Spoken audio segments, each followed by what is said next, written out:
that he does not have his identification card with him, and the defendant gave a fictitious name of Fisher Leroy, and the officer walked back to his patrol vehicle to double check, and the officer then observed the defendant exit the vehicle and sprint away despite giving him orders to stop. Pull a pistol from his waistband and pistol whip him with it multiple times on his head and face area, causing multiple cuts and bruises to his head and face area. As he proceeded to fall down on the ground, he continued to strike him in the head and face area with a closed fist and then stomp on him. Today we're dealing with an entitled troublemaker who went completely off the rails. At only 21, his rap sheet already looks like he speed ran a full crime spree. This guy's been running around acting like real life is GTA. Except the cops aren't NPCs, and the consequences hit a lot harder than a respawn screen that he genuinely believed he could keep causing chaos forever without ever facing a judge who's officially out of patience. The level of confidence some of these young offenders have is unreal, like the world is just a big side quest designed for their entertainment. But today, that confidence is about to slam headfirst into a massive legal brick wall. Is this finally the moment reality hits him harder than he hit his victims? Let's dive in. Sir, you were charged with evading arrest or detention. On that case, you're facing up to a year in jail and or a $4,000 fine. You're also charged with failure to identify oneself to a peace officer while being a fugitive from justice. That kicks it up to a Class A, so you're also facing a year and or a $4,000 fine on those cases as well. We're going to do probable cause. You have the right to remain silent. Anything you say can and will be used against you. You have the right to have an attorney present. If you cannot afford one, one will be appointed to you, sir. Yes, Judge. On January 31st, 2025, the officer observed the defendant's vehicle run a red signal light at the 3400 block of Live Oak Street in Harris County, Texas. The officer further observed the vehicle completely failed to stop at a red signal light. The officer made contact with the defendant, who was observed to be behind the driver's seat of the vehicle, and the defendant stated that he does not have his identification card with him, and the defendant gave a fictitious name of Fisher Leroy, with date of birth January 1st, 2006. The officer ran the name through NCIC and found a DPS picture that does not remotely resemble the defendant. The defendant was asked if he was given the correct information, and the officer walked back to his patrol vehicle to double check, and the officer then observed the defendant exit the vehicle and sprint away despite giving him orders to stop. The officer ran after the defendant and observed the defendant get into another vehicle, the passenger side. The other vehicle drove away, and the officer gave the last direction of travel over the radio, but was not able to locate the vehicle. The officer walked back to the defendant's vehicle, secured it, and conducted an inventory check, finding a debit card inside with the name Kendrick Davis. The officer ran the name through NCIC and found a hit with a date of birth of 2/10/2003 with multiple Class C warrants, and ran a driver's license check with the defendant's picture and with date of birth. The DPS picture matched the defendant, and he was able to positively ID, and that's it, Your Honor. So I'm going to find that there's probable cause to go forward on both of your cases. The reason I'm bringing you out now is because there's no bond that's set on your cases, and we have to set you a bond. One of the things that I use to determine on what to set a bond is how dangerous you are, because I've never met you before. I don't know you, and all I know is that you've got a birthday in 5 days. So he's on bond for an aggravated robbery now. Right? Yes, Judge. It's my understanding, I think it was a 2B, it looks like. I don't believe bond conditions and everything were put in place until a few days ago. So the charging instrument was filed November 13th of 2024. I think that you may well be right.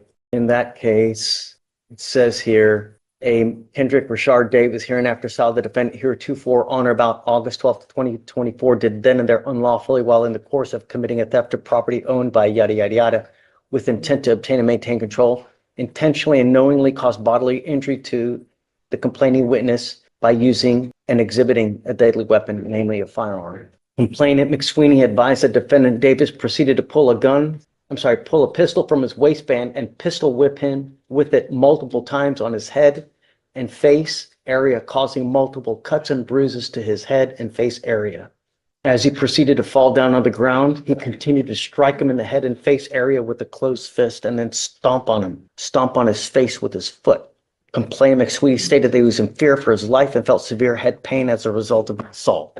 I see that he has also picked up an evading arrest in a motor vehicle the day after our two cases. How? Oh, I guess that's how they caught up to him, right? They must have. They found him, and that's when they arrested him on that, and then got picked up on me, I believe. Okay, so what happened in that case? Is he like driving 100 miles an hour? Is he? Yes, Judge. It says that the officer observed the defendant conduct an improper turn and failed to turn into the correct designated lane. They activated their lights and sirens, and the defendant evaded at speeds of 90 to 115 miles per hour for 3.5 miles on the highways and multiple residential and business streets. This defendant is portrayed as a complete menace to society, and the idea that he's still out on the streets is honestly disturbing.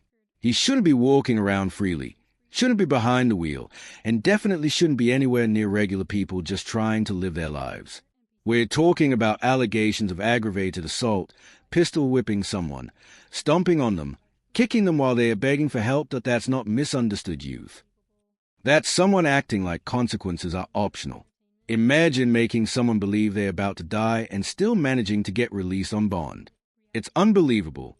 And what happens next?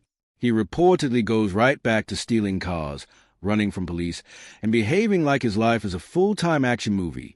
When judges talk about protecting the public, people like this are exactly what they mean. No remorse, no responsibility, no accountability.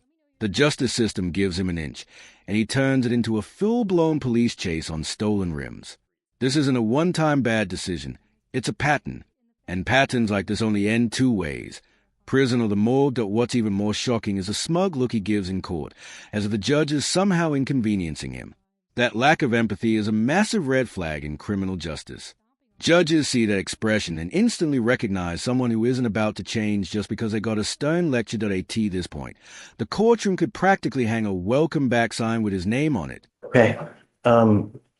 I think that you are an extreme danger to our public, and I'm going to do everything in my power to protect our public. The first thing I'm going to do is I'm going to be with me today, promising me you're not going to drive. I don't give a rat's behind what is going on in your life. I don't care if there's a burning building. You have to say 50 kittens. If I find that you drive, I can have a contempt hearing. You can be facing an additional 6 months jail and a $500 fine every time you get into a car and drive. Do you understand? Yes, sir. I'm also putting in this affidavit that you're not supposed to be in possession of any weapons as well. If I find that you have a weapon, because I don't know if you're going to get out or not, and because these cases, because of the nature of the aggravated robbery, because of the nature of this one, I'm making his bonds high. I'm going to set them at 20,000 each. So can I make an argument? Yes, Okay. absolutely. you, Judge. I don't want to get ahead of myself, please. Yes. So I was appointed to Mr. Davis this morning. I was able to talk to him a little bit in the holdover. We are requesting PR bonds for both of the cases. He's 22 years old. 21 years old. He's lived in Houston his whole life. He has a lot of family in Houston. His grandparents, mom, daughter, and siblings. Prior to being in custody, he was working at Builders First Source for around a month. Mr. Davis also lives with his grandfather who has cancer. Mr. Davis is his caretaker, is my understanding. Mr. Davis has no savings and was found to be indigent by the court, so we are requesting a PR bond. I think that he is an absolute, just a complete danger to our public. I can't possibly give him a PR bond due to the nature of both of the charges that you are facing now. I think that you're a flight risk. You've done everything in your power to evade capture. You've produced false names. So I find by clear and convincing evidence that you're an extreme flight risk. You're a danger to our community. And I'm going to set your bonds each at $20,000. I don't know if you're going to be able to post bonds, but and I'm going to order you to obtain a GPS monitor on your ankle. Like I said, you will be signing an affidavit with me today, promising me you're not to be in possession of any weapons and not to drive any vehicle whatsoever for any reason. If you do, I can have a contempt hearing. Do you understand? Yes, sir. So I guess the felonies are set for April 7th. I don't like to set them out too far just in case. If you want to, we can do up to 30 days. It's up to you. That's perfect. And then we'll come back. I don't know. We'll see what circumstances have changed, and then we'll go from there and just keep us in the loop. Okay, thank you. All right. I need you to sign this for me.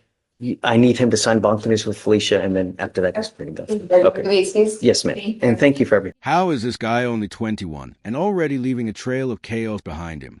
Most people his age are working hard, finishing school, or trying to build their future, not speedrunning felony badges like it's some twisted challenge. It really makes you wonder, is he completely gone, or is there still a chance he finally wakes up and realizes his path only ends with cuffs or a coffin? Because let's be real, there's no universe where he's posting two separate $20,000 bonds. The judge practically guaranteed that. And honestly, good.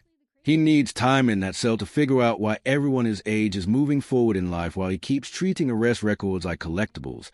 The road his on doesn't lead to freedom or fun. It ends with concrete walls, steel bars, and a number where his name used to be. What makes these young offenders spiral like